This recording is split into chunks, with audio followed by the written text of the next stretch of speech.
Kidney federation of India chairman father Davis Chiramel നയിക്കുന്ന മാനുഷാത മാനവകാരുണ്യ യാത്രയ്ക്ക് ആലപ്പുഴയിൽ പൌരസ്വീകരണം നൽകി. SDV സെന്റിനറി ഹാളിൽ നടന്ന പൌരസ്വീകരണ സമ്മേളനം MP KC വേണുഗോപാൽ ഉദ്ഘാടനം ചെയ്തു.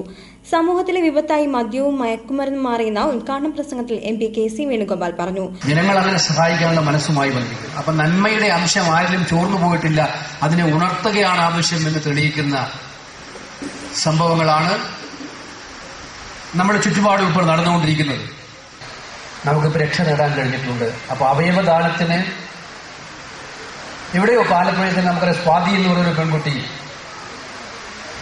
അതിനുശേഷം കഴിഞ്ഞ ദിവസം ഞാൻ പോയപ്പോൾ കരുനാഗപ്പള്ളിയിൽ കണ്ട ഒരു സഹോദരി ടീച്ചർ, ആ ടീച്ചറുടെ അപകടത്തിൽപ്പെട്ട് മരിച്ചു. 6 അവയവങ്ങളും കൊടുത്തു. ഞാൻ മരണം വിട്ട് പോയപ്പോൾ ടീച്ചറുടെ മകൾ പൊട്ടിക്കരയുന്നതിന് പകരം ആത്മവിശ്വാസത്തോടെ പറഞ്ഞു, എനിക്ക് അഭിമാനം തോന്നുന്നുണ്ട് എൻ്റെ അമ്മയെക്കുറിച്ച് എന്ന് പറയുന്ന ഒരു മകളുടെ ചിത്രം എനിക്കവിടെ കാണാൻ സാധിക്കും.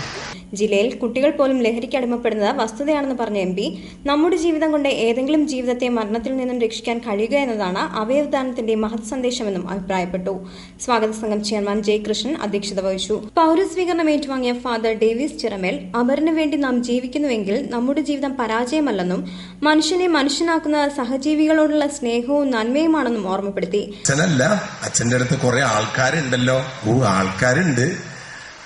ആൾക്കാരുടെ വിചാരം എന്ന് വെച്ചാല് കിഡ്നി അച്ഛനോട് പറഞ്ഞാൽ കിട്ടുന്നുള്ളതാണ് സംഭവം.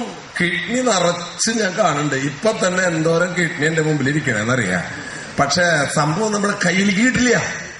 ആൾക്കാരുടെ വിചാരം എന്താ പറഞ്ഞാല് അച്ഛനോടാ പറഞ്ഞാൽ അപ്പോഴാണ് കിഡ്നി തരുന്നുള്ളത്. പക്ഷെ ഞാൻ പറയാണ്ട് തന്നെ കിഡ്നി നൽകുന്ന സമൂഹം ഇപ്പോൾ വളർന്നിട്ടുണ്ട്. നിങ്ങളുടെ ഇടയിൽ തന്നെ ഈ ഇരിക്കുന്നതിൽ തന്നെ കിഡ്നി ദാനം ചെയ്ത ആൾക്കാരുണ്ട്. ഒന്ന് കൈവന്തിച്ചാൽ കിഡ്നി ദാനം ചെയ്തവര് ദേ നിൽക്കണോ, ഒന്ന് കൈയടിച്ചാൽ കണ്ട. സൂയിസൈഡ് ചെയ്യുന്നു, ആത്മഹത്യ ചെയ്യുന്നു. ഒരൊറ്റ കാരണമുള്ള അവന്റെ ജീവിതം പരാജയമായി. ഈ എഴുന്നേറ്റ് നിന്നവരുടെ ജീവിതം ഒരു കാലത്തും പരാജയമാകില്ല. അവർക്ക് വണ്ടി ഇടിച്ച് മരിക്കാം, ക്യാൻസർ രോഗം വന്ന് മരിക്കാം, എന്ത് വന്ന് മരിച്ചാലും അവരുടെ ജീവിതം ഒരിക്കലും ഇനി പരാജയമല്ല. അതുകൊണ്ട് നിങ്ങൾ നല്ലൊരു കിഡ്നി കൊടുക്കണമെന്നല്ല ഞാൻ പറയുന്നത്. അപരന് വേണ്ടി നാം ജീവിക്കുന്നുണ്ടെങ്കിൽ നമ്മുടെ ജീവിതം പരാജയമല്ല പ്രിയമുള്ളവരെ. ചടങ്ങിൽ രവി പാലത്തിങ്കൽ, ദേവൽജി പുറക്കാട്, ജേക്കബ് ചേയാറയ്ക്കൽ, കലയിൽ രാഘവൻപിള്ള, തോമസ് ജോസഫ് തുടങ്ങിയവർ സംസാരിച്ചു. ചടങ്ങിന്റെ ഭാഗമായി ഉയർന്ന മാർക്ക് നേടിയ വിദ്യാർത്ഥികളെ അനുമോദിക്കൽ, വിശിഷ്ട വ്യക്തികളെ ആദരിക്കൽ എന്നിവ നടന്നു.